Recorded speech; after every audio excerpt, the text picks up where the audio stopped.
இந்த காம்பு இருக்குல்ல, அது பக்கத்துல கொஞ்சம் குத்தி பார்த்தீங்கன்னா பால் வராம தண்ணியா ஓடிக்கும். தம்பி, உங்களுக்கு தெரியுமா இந்த பலாப்பழம் பழுத்ததுன்னு எப்படி கண்டுபிடிக்கலான்னு? சார், வழக்கமாக நல்ல பழுத்த பழம் இந்த முள்கள் நல்லா விரிஞ்சிருக்கும். அந்த முள்கள் விரிஞ்சிருக்கும். அடுத்தது வேற, அடுத்து நல்லா வாசனை வரும். நல்ல வாசனை வரும். ஆமாம். அதுக்கு இன்னொன்று இருக்கு. இன்னொன்று பார்த்தீங்கன்னா இப்படி எடுத்து இப்படி தட்டி பார்க்கணும். டப் டப் தட்டி பார்த்தாலும் இன்னொன்று இருக்கு. தெரியலீங்களா சார்? அது என்னன்னா, இந்த காம்பு இருக்குல்ல, அது பக்கத்துல கொஞ்சம் குத்தி பார்த்தீங்கன்னா பால் வராம தண்ணியா ஓடிக்கும். நல்லா பழுத்தது. ஆமாம். ஸோ அப்போது புரிஞ்சிச்சா நான் விவசாயம் பண்ணுறேன்னு? மணிமேகலை, பல்லாப்பழத்தில் இவ்வளோ விஷயம் இருக்குன்றதே இன்னைக்கு தான் ஒரு டோல்கேட்லேயே 20 ருபீஸ்க்கு பாக்கெட்டில் வாங்கி சாப்பிட்டதோட சரி சார். பட் பலாப்பழத்தில் இவ்வளோ டீடைல்ஸ் இருக்குன்றதே நீங்கள் சொல்லி தான் தெரியுது. பலாப்பழத்தில் கிட்டத்தட்ட ஆயிரக்கணக்கான வெரைட்டிஸுமே இருக்குது. எக்கச்சக்க வெரைட்டி. ஒவ்வொரு தென்னையும் தனி வெரைட்டி, தனியாக இருக்கும். ஒரு தென்னைக்கும் இன்னொரு தென்னைக்கும் அவ்வளோ வித்தியாசம் இருக்கும் சார். அடுத்து அவருக்கு ஒரு சிறப்பான அங்கீகாரத்தை நீங்கள் தர போகிறீங்க சார். அதையும் நம்ம இப்போ பார்த்துடலாம். ஃபஸ்ட்டு மா, அப்புறம் பலா, இன்னும் வாழை மட்டும் தான் வரல. இது ஒரு நடிகர் தாண்டி நீங்கள் விவசாயியாக இருக்கீங்க. அவருக்கு நீங்கள் கௌரவிக்கும் விதமாக இதை நீங்கள் தலையில் கட்டி வைக்கிறீங்க.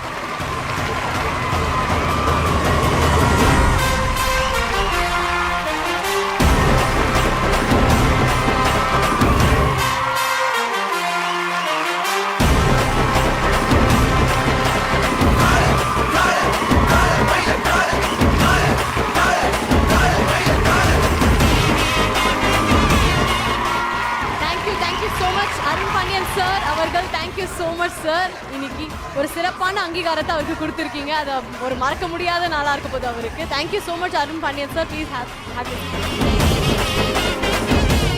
இந்த காம்பு இருக்குல்ல, அது பக்கத்துல கொஞ்சம் குத்தி பார்த்தீங்கன்னா பால் வராம தண்ணியா ஓடிக்கும். தம்பி, உங்களுக்கு தெரியுமா இந்த பலாப்பழம் பழுத்ததுன்னு எப்படி கண்டுபிடிக்கலான்னு? சார், வழக்கமாக நல்ல பழுத்த பழம் இந்த முள்கள் நல்லா விரிஞ்சிருக்கும். அந்த முள்கள் விரிஞ்சிருக்கும். அடுத்தது வேற, அடுத்து நல்லா வாசனை வரும். நல்ல வாசனை வரும். ஆமாம். அதுக்கு இன்னொன்று இருக்கு. இன்னொன்று பார்த்தீங்கன்னா இப்படி எடுத்து இப்படி தட்டி பார்க்கணும். டப் டப் தட்டி பார்த்தாலும் இன்னொன்று இருக்கு. தெரியலீங்களா சார்? அது என்னன்னா, இந்த காம்பு இருக்குல்ல, அது பக்கத்துல கொஞ்சம் குத்தி பார்த்தீங்கன்னா பால் வராம தண்ணியா ஓடிக்கும். நல்லா பழுத்தது. ஆமாம். ஸோ அப்போது புரிஞ்சிச்சா நான் விவசாயம் பண்ணுறேன்னு? மணிமேகலை, பல்லாப்பழத்தில் இவ்வளோ விஷயம் இருக்குன்றதே இன்னைக்கு தான் ஒரு டோல்கேட்லேயே 20 ருபீஸ்க்கு பாக்கெட்டில் வாங்கி சாப்பிட்டதோட சரி சார். பட் பலாப்பழத்தில் இவ்வளோ டீடைல்ஸ் இருக்குன்றதே நீங்கள் சொல்லி தான் தெரியுது. பலாப்பழத்தில் கிட்டத்தட்ட ஆயிரக்கணக்கான வெரைட்டிஸுமே இருக்குது. எக்கச்சக்க வெரைட்டி. ஒவ்வொரு தென்னையும் தனி வெரைட்டி, தனியாக இருக்கும். ஒரு தென்னைக்கும் இன்னொரு தென்னைக்கும் அவ்வளோ வித்தியாசம் இருக்கும்.